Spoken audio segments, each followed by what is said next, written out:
നമസ്കാരം. മലയാളി വാർത്ത ഇൻസൈഡിലേക്ക് സ്വാഗതം. സുകുമാരക്കുറുപ്പിനെ അറിയാത്തവരാരും മലയാളക്കരയിൽ ഉണ്ടാകുമെന്ന് തോന്നുന്നില്ല. സുകുമാരക്കുറുപ്പ് മാവേലിക്കര പോലീസ് സ്റ്റേഷനിലെ ഒരു ലോങ് പെൻഡിംഗ് കേസിലെ പ്രതിയാണ്. ചാക്കോ കൊലപാതക കേസ്. കൊലപാതകത്തെക്കാൾ ഒളിവ് ജീവിതമാണ് സുകുമാരക്കുറുപ്പിനെ സംബന്ധിച്ചിടത്തോളം മലയാളിയെ അമ്പരപ്പിച്ചത്. അതായത് സുകുമാരക്കുറുപ്പിനെ കേരള പോലീസിൻ്റെ മുഴുവൻ സംവിധാനവും, കേരള പോലീസ് എന്ന് മാത്രമല്ല ഇന്ത്യയിലെ മുഴുവൻ പോലീസ് സംവിധാനവും, ഇന്റർപോൾ പോലും അന്വേഷിച്ചിട്ട് പിടികിട്ടിയില്ല. ഏറ്റവും ഒടുവിലായി ഇന്ന് രാവിലെ വന്ന വാർത്ത ഈ കേസ് പോലീസ് ക്ലോസ് ചെയ്യാൻ പോകുന്നു, അതിനുള്ള നടപടിക്രമങ്ങൾ ആരംഭിച്ചുവെന്നാണ്. സുകുമാരക്കുറുപ്പ് ജീവിച്ചിരിപ്പില്ല, ഹൃദ്രോഗം കാരണം മരിച്ചിട്ടുണ്ടാകാം എന്ന് വിലയിരുത്തിയാണ് കേസ് അവസാനിപ്പിക്കാൻ പോലീസ് തീരുമാനിച്ചത് എന്ന വാർത്ത വന്നത്. അത് മലയാളികൾക്ക് വലിയ അത്ഭുതമുള്ള വാർത്തയായിരുന്നില്ല. സുകുമാരക്കുറുപ്പ് മരിച്ചിട്ടുണ്ടാകാം എന്ന് വിശ്വസിക്കുന്ന പലരുമുണ്ട്. എന്നാൽ സുകുമാരക്കുറുപ്പ് അജ്ഞാതനായി ജീവിച്ചിരിക്കുന്നുണ്ട് എന്ന് വിശ്വസിക്കുന്നവരുമുണ്ട്. എന്തായാലും കേസ് ഇനി എന്തിനാണ്, പോലീസ് ക്ലോസ് ചെയ്തോട്ടെ എന്നായിരിക്കും മലയാളികൾ എല്ലാവരും രാവിലത്തെ വാർത്ത കേട്ടപ്പോൾ ചിന്തിച്ചിട്ടുണ്ടാവുക. എന്നാൽ ഉച്ചയ്ക്ക് ശേഷം അല്പസമയം മുമ്പ് കേരളത്തിലെ ചില മാധ്യമങ്ങൾ പുറത്തുവിട്ട ഞെട്ടിക്കുന്ന വാർത്ത ഇതാണ്: സുകുമാരക്കുറുപ്പ് മരിച്ചിട്ടില്ല, സുകുമാരക്കുറുപ്പ് ജീവിച്ചിരിപ്പുണ്ട്. ബ്രൂണെ എന്ന് പറയുന്ന ഒരു രാജ്യത്ത്, ഇന്ത്യയിൽ നിന്നും വളരെ അകലെ അല്ലാത്ത ഒരു രാജ്യത്ത്, ഇങ്ങനെ ബ്രൂണെ എന്ന് പറയുന്ന ഒരു ദ്വീപരാജ്യത്ത് സുഖലോലുപതനായി കോടീശ്വരനായി അയാൾ ഇന്നും ജീവിച്ചിരിപ്പുണ്ട്. മുഖഭാവവും പേരും മറ്റ് രേഖകളെല്ലാം മാറ്റി അദ്ദേഹം ഇപ്പോഴും ജീവിച്ചിരിപ്പുണ്ട്. കൺസ്ട്രക്ഷൻ മേഖലയുമായി ബന്ധപ്പെട്ട ഒരു വലിയ ബിസിനസ്സാണ് അദ്ദേഹം നടത്തുന്നത്. നല്ല വരുമാനമുണ്ട്, വീട്ടുകാരുമായി ബന്ധപ്പെടുന്നു പോലുമുണ്ട് എന്നാണ് ഈ മാധ്യമ റിപ്പോർട്ടുകൾ പറയുന്നത്. ഈ പറയുന്ന വ്യക്തിയുടെ ചിത്രം സഹിതം ഇപ്പോൾ മാധ്യമങ്ങൾ പുറത്തുവിടുന്നുണ്ട്. അയാൾ താമസിച്ചിരുന്ന സ്ഥലത്തിൻ്റെ അല്ലെങ്കിൽ വീടിൻ്റെ ദൃശ്യങ്ങളടക്കമാണ് മാധ്യമങ്ങൾ പുറത്തുവിട്ടുകൊണ്ടിരിക്കുന്നത്. എന്ന് പറഞ്ഞാൽ ഇതൊരു ഊഹാപോഹങ്ങളുടെ അടിസ്ഥാനത്തിലുള്ള വാർത്തയായിരിക്കില്ല എന്ന് ഏകദേശം ഉറപ്പിക്കാം. സുകുമാരക്കുറുപ്പിൻ്റെ ഇപ്പോഴത്തെ ഫോട്ടോഗ്രാഫ് മാധ്യമങ്ങൾ പുറത്തുവിടുന്നുണ്ട്. സുകുമാരക്കുറുപ്പ് ബ്രൂണയിലെ താമസിക്കുന്ന വീടിൻ്റെ ദൃശ്യങ്ങൾ പുറത്തുവിടുന്നുണ്ട്. മാത്രമല്ല സുകുമാരക്കുറുപ്പിൻ്റെ ചിത്രം, ഇപ്പോഴത്തെ ചിത്രം വിവിധ ശാസ്ത്രീയ പരിശോധനകൾക്ക് വിധേയമാക്കിയെന്നും ആ ചിത്രം സുകുമാരക്കുറുപ്പിൻ്റെത് തന്നെയാണ് എന്ന് തങ്ങൾ സ്ഥിരീകരിച്ചു എന്നതടക്കമുള്ള റിപ്പോർട്ടുകളാണ് ഇപ്പോൾ മാധ്യമങ്ങൾ പുറത്തുവിട്ടുകൊണ്ടിരിക്കുന്നത്.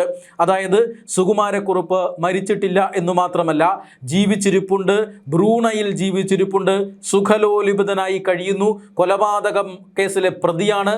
ഇതുവരെയും നിയമ സംവിധാനത്തിന് പിടികൊടുത്തിട്ടില്ല എന്നു മാത്രമല്ല, വീട്ടിലെ ഭാര്യയെയും മക്കളെയും ബന്ധപ്പെട്ടതിന് തെളിവുമുണ്ട് എന്ന് ഈ മാധ്യമങ്ങൾ പറയുന്നുണ്ട്. മാധ്യമങ്ങൾ ഫോട്ടോയും വീടിൻ്റെ ദൃശ്യങ്ങളുമാണ് പുറത്തുവിടുന്നത്. 35 വർഷമായി ഇയാൾ ഇതേ ലൊക്കേഷനിൽ തന്നെ താമസിക്കുകയാണ്. വേറെ ഒരു രാജ്യത്തും പോയിട്ടില്ല. പാസ്പോർട്ട് വ്യാജ പാസ്പോർട്ടാണ്, പേര് വ്യാജ പേരാണ്, മുഖത്തിൽ വലിയ മാറ്റങ്ങൾ വരുത്തിയിരിക്കുന്നു. പക്ഷേ സുകുമാരക്കുറുപ്പിൻ്റെതായ എല്ലാ അടയാളങ്ങളും ആ ഫോട്ടോഗ്രാഫിൽ ആ മുഖത്തുണ്ട് എന്ന് ശാസ്ത്രീയ പരിശോധനയിൽ വ്യക്തമായി എന്ന് ഈ മാധ്യമ റിപ്പോർട്ടുകൾ അവകാശപ്പെടുന്നുണ്ട്. 90-കൾക്ക് ശേഷമാണ് ഇയാൾ ഇപ്പോൾ താമസിക്കുന്ന ബ്രൂണെ എന്ന് പറയുന്ന രാജ്യത്തെ ഈ നഗരത്തിലെത്തിയത്. അവിടെ നിർമ്മാണ മേഖലയിൽ ജോലി ചെയ്യുന്നു. ഇതുമായി ബന്ധപ്പെട്ട ബിസിനസ്സുണ്ട്, അത്യാവശ്യം നല്ല സാമ്പത്തിക അടിത്തറയുണ്ട്, കുടുംബാംഗങ്ങളുമായി നിരന്തരം ബന്ധപ്പെടുന്നുണ്ട്, കുടുംബങ്ങൾ ഭാര്യയെയും ബന്ധുക്കളെയും ഒക്കെ ബന്ധപ്പെട്ടതിന് തെളിവുമുണ്ട് എന്നാണ് ഈ മാധ്യമ റിപ്പോർട്ടുകൾ അവകാശപ്പെടുന്നത്. രാവിലത്തെ വാർത്ത സ്വാഭാവികമായി നമ്മളെല്ലാം കരുതി. പക്ഷേ ഉച്ചയ്ക്ക് ശേഷമുള്ള വാർത്ത ഞെട്ടിക്കുന്നതാണ്. കഴിഞ്ഞ 4.5 പതിറ്റാണ്ടായി കേരളം തേടിക്കൊണ്ടിരുന്ന, കേരളത്തിൻ്റെ നീതി ദേവത തേടിക്കൊണ്ടിരുന്ന ഒരു മനുഷ്യനാണത്. ആ കൊടും കുറ്റവാളി ഇൻഷുറൻസ് തുക തട്ടിക്കാനായി താൻ മരിച്ചു എന്ന് വരുത്തി തീർക്കാനുള്ള ശ്രമം നടത്തുന്നു. അതിനുവേണ്ടി നിരപരാധിയായ ഒരു യുവാവിനെ കൊലപ്പെടുത്തുന്നു. ആ കൊലപാതകം, ക്രൂരമായ കൊലപാതകം, മനസ്സാക്ഷി തൊട്ടു തീണ്ടിയിട്ടില്ലാത്ത കൊലപാതകം, ആ കൊലപാതകം നടത്തിയതിന് ശേഷം കാണാമറയത്ത് തുടരുന്നു. ഈ ആധുനിക യുഗത്തിലും മറയത്ത് തുടരുന്നു എന്നത് മലയാളിയുടെ അല്ലെങ്കിൽ കേരളത്തിൻ്റെ എന്ന് മാത്രമല്ല ലോകത്തിലെ തന്നെ കുറ്റാന്വേഷണ ചരിത്രത്തിലെ ഏറ്റവും പ്രധാനപ്പെട്ട അധ്യായമായി ഈ സുകുമാരക്കുറുപ്പിൻ്റെ തിരോധാനം മാറിയിരുന്നു. അങ്ങനെ ഒരു സുകുമാരക്കുറുപ്പ് ജീവിച്ചിരിപ്പുണ്ടായിരുന്നോ, അല്ലെങ്കിൽ ഇപ്പോഴും ജീവിച്ചിരിപ്പുണ്ടോ, ഇത് കെട്ടുകഥയാണോ എന്നൊക്കെ പുതിയ തലമുറ ചിന്തിച്ചു തുടങ്ങിയ സമയത്താണ് സുകുമാരക്കുറുപ്പ് ജീവിച്ചിരിപ്പുണ്ടെന്നും അയാൾ ഇന്ന സ്ഥലത്ത് ജീവിച്ചിരിപ്പുണ്ടെന്നും ആ വീടിൻ്റെ ചിത്രങ്ങളടക്കം ഇപ്പോൾ കേരളത്തിലെ തന്നെ മാധ്യമങ്ങൾ പുറത്തുവിട്ടുകൊണ്ടിരിക്കുന്നത്.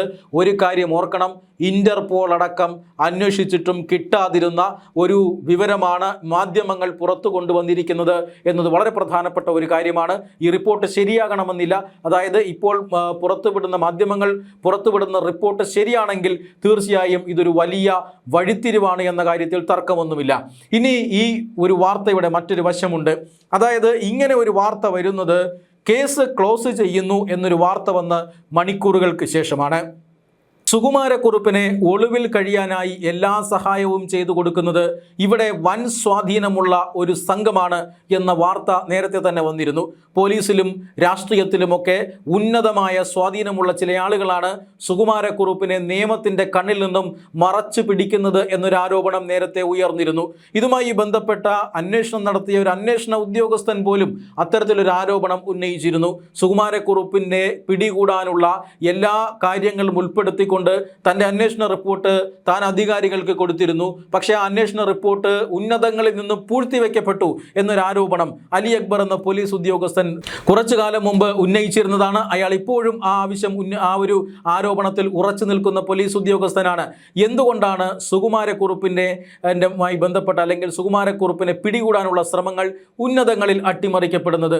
ആരാണ് ഇതിനു പിന്നിൽ? സുകുമാരക്കുറുപ്പിൻ്റെ സ്വാധീനം എന്താണ് എന്ന് കേരളത്തിൽ ഇതുവരെ ആർക്കും മനസ്സിലായിട്ടില്ല. ഇപ്പോൾ സുകുമാരക്കുറുപ്പിൻ്റെ സ്വാധീനത്തെക്കുറിച്ച് ചിലതൊക്കെ നമ്മുടെ മുന്നിലേക്ക് വരുന്നുണ്ട്. അതായത് ക്രൈംബ്രാഞ്ച് ഈ കേസ് അവസാനിപ്പിക്കാമെന്ന് റിപ്പോർട്ട് നൽകി മണിക്കൂറുകൾക്കകമാണ് ഈ വാർത്ത പുറത്തു വന്നത്. അതായത് ഈ വാർത്ത കഴിഞ്ഞ 1-2 ദിവസമായി അല്ലെങ്കിൽ ഒരുപക്ഷെ ഒരാഴ്ചയോളം ദിവസം മുമ്പ് തന്നെ കേരളത്തിലെ ഈ വാർത്തകൾ പുറത്തുവിട്ട മാധ്യമങ്ങൾ ഇതുമായി ബന്ധപ്പെട്ട അന്വേഷണം നടത്തിയിട്ടുണ്ടാകും. അവർക്കിതുമായി ബന്ധപ്പെട്ട വ്യക്തമായ ലീഡ് ലഭിച്ചു. ഉത്തരേന്ത്യ ബോംബെയിലും മറ്റുമൊക്കെ ഈ കാര്യങ്ങൾ കൈകാര്യം അല്ലെങ്കിൽ വാർത്താ ലേഖകനായിരുന്ന ഒരു വ്യക്തിയെയാണ് കേരളത്തിലെ ഒരു പ്രശസ്തമായ ചാനൽ ഈ വാർത്താ ലേഖകനെയാണ് ഈ പറയുന്ന ബ്രൂണോയിലേക്ക് അയക്കുന്നത്. ബ്രൂണോയിൽ വെച്ചിട്ടാണ് ഈ മാധ്യമ ലേഖകനാണ് ഇയാൾ പറയുന്നത് ശരിയാണ് എങ്കിൽ ഈ വാർത്ത പുറത്തു കൊണ്ടുവന്നത് എന്ന് പറഞ്ഞാൽ ഏതാനും ദിവസങ്ങളായി ഈ മാധ്യമം ഈ പറയുന്ന വാർത്തയ്ക്ക് പിന്നാലെയാണ് എന്നർത്ഥം. അങ്ങനെ ഈ മാധ്യമം ഈ വാർത്ത പുറത്തു കൊണ്ടുവരുന്നതിന് മുമ്പ് ഈ കേസ് ക്ലോസ് ചെയ്യാനുള്ള ശ്രമം നടന്നിട്ടുണ്ടോ എന്ന സംശയമാണ് ഇപ്പോൾ ഉയരുന്നത്. അതായത് ക്രൈംബ്രാഞ്ച് ഈ ഹൃദ്രോഗം മൂലം മരിച്ചു എന്ന് പറഞ്ഞുകൊണ്ട് കേസ് ക്ലോസ് ചെയ്യാനുള്ള അനാവശ്യമായ തിടുക്കം കാട്ടുന്നു. അതായത് ഏതാനും ദിവസങ്ങൾക്ക് മുമ്പാണ് ഒരു നഴ്സ് ഈ സുകുമാരക്കുറുപ്പ് ജീവിച്ചിരിപ്പുണ്ടെന്നും സുകുമാരക്കുറുപ്പ് ജീവിച്ചിരിക്കാനുള്ള സാധ്യത ഏറെയാണെന്നും താൻ തൻ്റെ നഗ്ന നേത്രങ്ങൾ കൊണ്ട് അയാളെ കണ്ടിട്ടുണ്ട് എന്നുമുള്ള വെളിപ്പെടുത്തൽ നടത്തിയത്. ആ വെളിപ്പെടുത്തലിന് തൊട്ടു പിന്നാലെ ഒരു പ്രത്യേക അന്വേഷണ സംഘത്തെ രൂപീകരിച്ച് പോലീസ് ധൃതിയിൽ കാര്യങ്ങൾ അന്വേഷിക്കുന്നതൊക്കെ കണ്ടു. പക്ഷേ ആ അന്വേഷണം നല്ലതിന് വേണ്ടിയായിരുന്നില്ല, കാര്യങ്ങൾ മറച്ചു പിടിക്കാൻ വേണ്ടിയായിരുന്നോ എന്നൊരു സംശയമാണ് ഇപ്പോൾ ഉയരുന്നത്. ധൃതി പിടിച്ച് അന്വേഷണം പ്രഖ്യാപിച്ച അതേ പോലീസ് തന്നെ ധൃതി പിടിച്ച കേസ് ക്ലോസ് ചെയ്യാൻ പോകുന്നു എന്ന വാർത്ത പുറത്തു വരുന്നു. ആ വാർത്ത പുറത്തു വന്നതിന് തൊട്ടു പിന്നാലെ ഇദ്ദേഹം ജീവിച്ചിരിപ്പുണ്ട് എന്ന വാർത്തയും പുറത്തു വരുന്നു. അതായത് പോലീസ് ഈ കേസ് ക്ലോസ് ചെയ്യാൻ പോകുന്നു, ആ കരങ്ങൾക്ക് പിടിവീണിരിക്കുന്നു എന്നാണ് അർത്ഥം. അതായത് സുകുമാരക്കുറുപ്പിനെ സംരക്ഷിക്കാനും സുകുമാരക്കുറുപ്പിനെ കണ്ടെത്താനും വളരെ പ്രധാനപ്പെട്ട പ്രവർത്തനങ്ങൾ കേരളത്തിൽ നടന്നു വന്നിരുന്നു എന്നാണ് അതിൻ്റെ അർത്ഥം. ഉന്നത സ്വാധീനമുള്ള ഒരു വിഭാഗം അല്ലെങ്കിൽ 1-2 വ്യക്തികൾ സുകുമാരക്കുറുപ്പിനെ നിയമത്തിന് പിന്നിൽ നിന്നും സംരക്ഷിക്കാൻ ശ്രമം നടത്തിയിരുന്നു. ഇതെല്ലാം ബ്രൂണയിൽ ഇരുന്നു കൊണ്ട് അയാൾ നിയന്ത്രിച്ചിരുന്നു എന്ന് വേണം ഈ മാധ്യമ റിപ്പോർട്ടുകൾ ശരിയാണ് എങ്കിൽ മനസ്സിലാക്കേണ്ടത്. ഈ മാധ്യമ റിപ്പോർട്ടുകൾ പുറത്തു വരുന്നതിന് മുമ്പാണോ ഈ ഒരു പുറത്തു വരുന്നു എന്ന് മനസ്സിലാക്കിക്കൊണ്ടാണോ പോലീസ് ഈ കേസ് ക്ലോസ് ചെയ്യാൻ പോയത്? അല്ല എങ്കിൽ സുകുമാരക്കുറുപ്പിന് എതിരായി പ്രവർത്തിക്കുന്ന ഒരു സംഘം ഈ പറയുന്ന കേസ് ക്ലോസ് ചെയ്യുന്നതിന് തൊട്ട് മുമ്പ് ഈ വിവരങ്ങൾ പുറത്തുവിട്ടതാണോ എന്ന് 2 ചോദ്യങ്ങളാണ് ഇപ്പോൾ മലയാളിയുടെ മനസ്സിലുള്ളത്. ഏതായാലും പുതിയ തലമുറ വെറും നിസാരക്കാരനായിട്ടായിരിക്കണം സുകുമാരക്കുറുപ്പിനെ കണ്ടത്. പക്ഷേ അദ്ദേഹം ഇപ്പോഴും ശക്തനാണ്, വാർദ്ധക്യത്തിലും ഇയാൾ ശക്തനാണ്. 80 വയസ്സിലേറെയുള്ള ഈ മനുഷ്യൻ ശക്തനാണ് എന്ന് തന്നെ തെളിയിക്കുന്ന വിവരങ്ങളാണ് പുറത്തു വന്നുകൊണ്ടിരിക്കുന്നത്. ഈ മാധ്യമ റിപ്പോർട്ടുകൾ ശരിയാണോ ഇല്ലയോ എന്നതാണ് ഇനി പരിശോധിക്കേണ്ടത്. പോലീസിൻ്റെ പ്രതികരണം എന്തായിരിക്കും? കേന്ദ്ര രഹസ്യാന്വേഷണ ഏജൻസികളടക്കം ഈ വിവരങ്ങൾ ശരിയാണോ എന്നറിയാൻ അന്വേഷണം തുടങ്ങിയിട്ടുണ്ട് എന്ന വിവരവും വരുന്നുണ്ട്. എന്തായാലും വരും ദിവസങ്ങളിൽ കേരളം 4.5 പതിറ്റാണ്ടായി തേടിക്കൊണ്ടിരുന്ന ചോദ്യത്തിന് ഉത്തരം കിട്ടുമെന്ന് തന്നെയാണ് പ്രതീക്ഷ.